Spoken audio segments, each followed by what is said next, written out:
good afternoon, and thank you so much for joining us for this week's Thursday with AARP Wisconsin show. I am Amber Miller, your host. And before we get to our guest today, just as a friendly reminder to please go to the AARP Wisconsin website for more information about upcoming in-person and virtual events and all the goodness that we are doing throughout the state of Wisconsin. Also, if you are interested in more information regarding the upcoming voter month, which is coming up in November, actually not a month, a day, you could do that two ways. You can text WI votes to 22777 on your smartphone. You will receive a link that you click on, and once you do that, it's going to take you to the AARP Wisconsin website. You can also go to that actual website, which is aarp.org WI votes. You're going to see a ton of valuable information, including where to vote, the polling, what you need to vote, and it's all free, of course. So you can go to those two resources. If you are interested in volunteering with AARP Wisconsin, you could go to the website below at aarp.org/I-want, the number 2. So I want to volunteer. If you do go to that website, you're going to see information about the volunteer opportunities, both in person and virtual, along with an application that you can actually fill out online, and then it goes directly to the AARP Wisconsin office, and one of our staff members will reach out to you. But we'd love for you to join our volunteer family. So this week is Falls Prevention Week. It's, to me, even though it's just a week, I think, of course, we should highlight this every day. But we're super excited to have Suzie Ryer, and she is with Advocate Aurora Healthcare.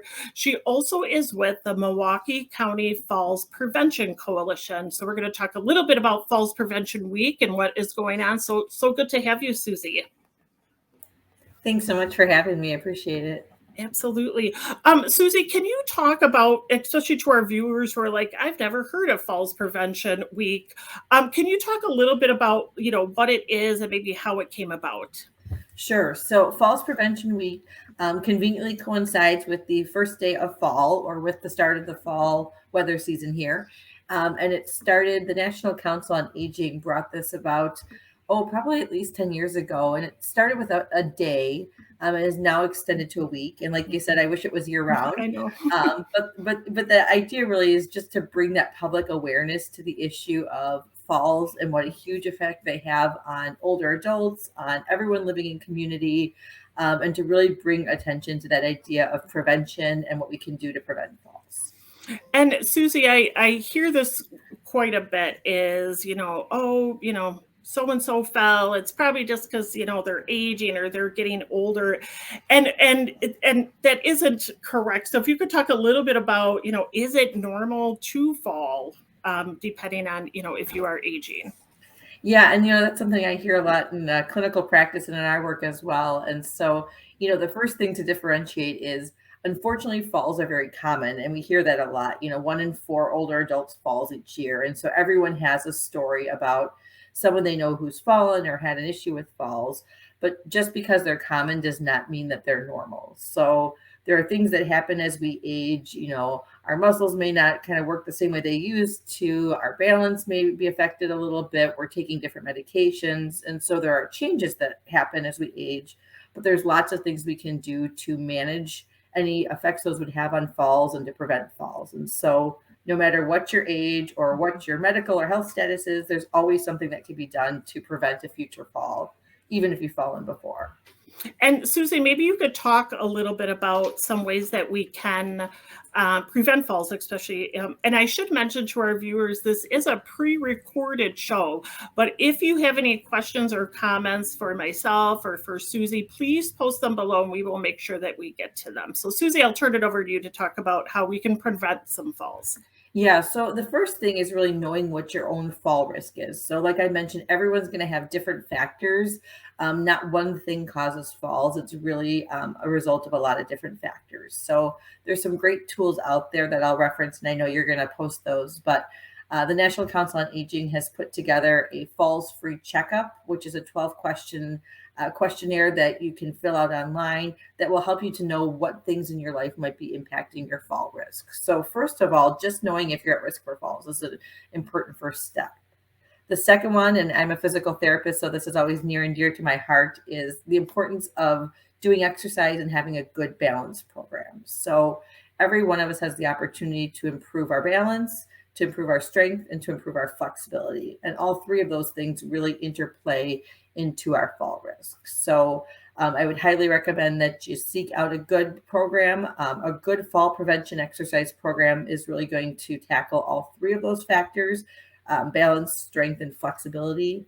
We have a lot of really great community-based classes and programs that are evidence-based, that have been studied, that have been shown to reduce fall risk. One here in Wisconsin is Stepping On. And I know if you go to the Wisconsin Institute for Healthy Aging website, they've got great links to all their evidence-based programs for falls as well as for other things. And that can be a really great start. There's also a lot of stuff offered through local health clubs, Silver Sneakers, even a lot of times the YMCA or other local fitness centers will have a class specifically geared towards older adults, towards balance, towards flexibility, that's worth checking out. The other thing that's really important is to know your medications and to review those medications regularly.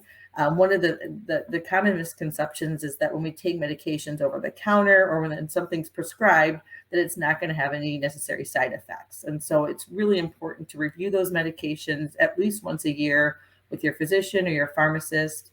And most importantly, to let them know if you are having any side effects related to those. If you're, having more falls, if you're getting dizzy, so that they can look at those medications and understand how that's impacting kind of your overall state. And then the other thing that's really important is knowing the role that your eyes and your ears play in keeping you upright and to help with preventing falls. So getting your eyes checked at least once a year. If you've got issues with your eyes, having them done more often, and then getting your hearing checked as well, because that really affects how we interact with our environment. So those are some of the easiest things we can do, as well as really knowing kind of the safety in our home environment. So thinking about things like clutter and making the environment as safe as possible.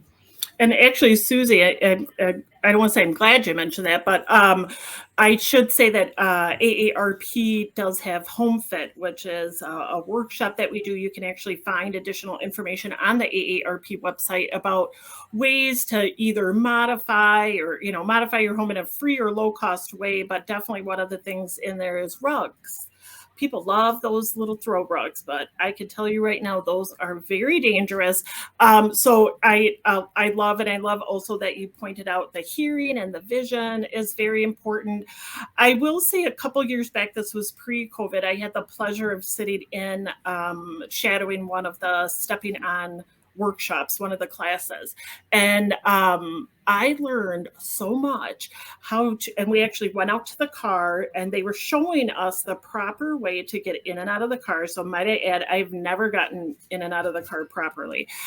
They were also talking about like medications and vitamins. And when I was sitting there, I was like, this is really good for all ages. I know that it's for, is it 50 or 60 plus, Suzie? 60 and up, yeah. 60 and up. But I was like, I think everybody should take this because to prevent those falls at any age, but especially, for our 60 plus population is amazing. And is the Stepping On program, Suzie, is that probably offered throughout the state with different organizations? Yep, it is. And so the Wisconsin Institute for Healthy Aging is a great starting point. They'll have a search that you can look in your community or county where those are being offered. And it's a 7-week class. And so it'll kind of rotate when it's starting, but there's typically a new class starting at least every month. So there's definitely great opportunities to get involved in it and all throughout the state.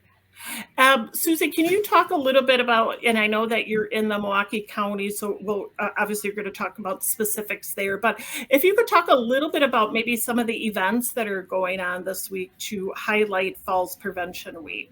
Yeah, absolutely. So I know throughout the state, there's several counties that are offering in-person events.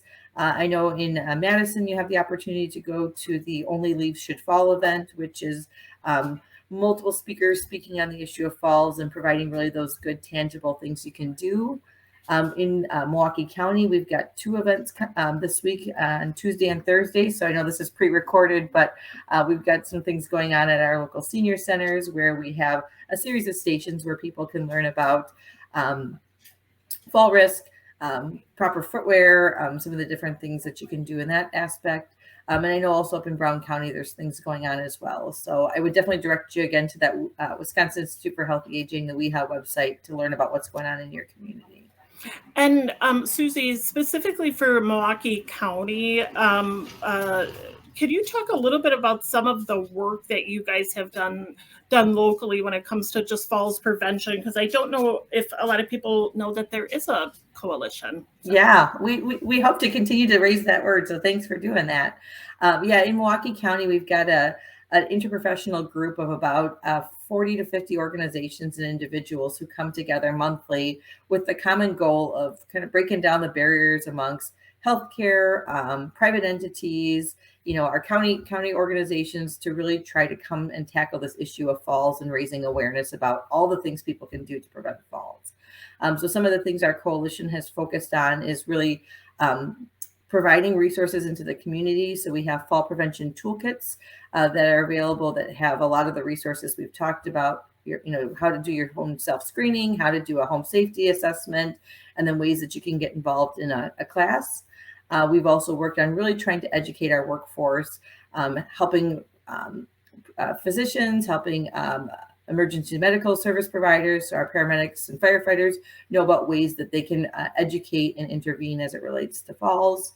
And then we really try to get out into the community for some of these events to increase awareness, provide the resources, and start those conversations as early as possible. Unfortunately, most people want to talk about fall prevention after they've had their first fall, and we'd like to move it up by, at least 6 months to a year. We really want to have those conversations and get all of us thinking about things we can do.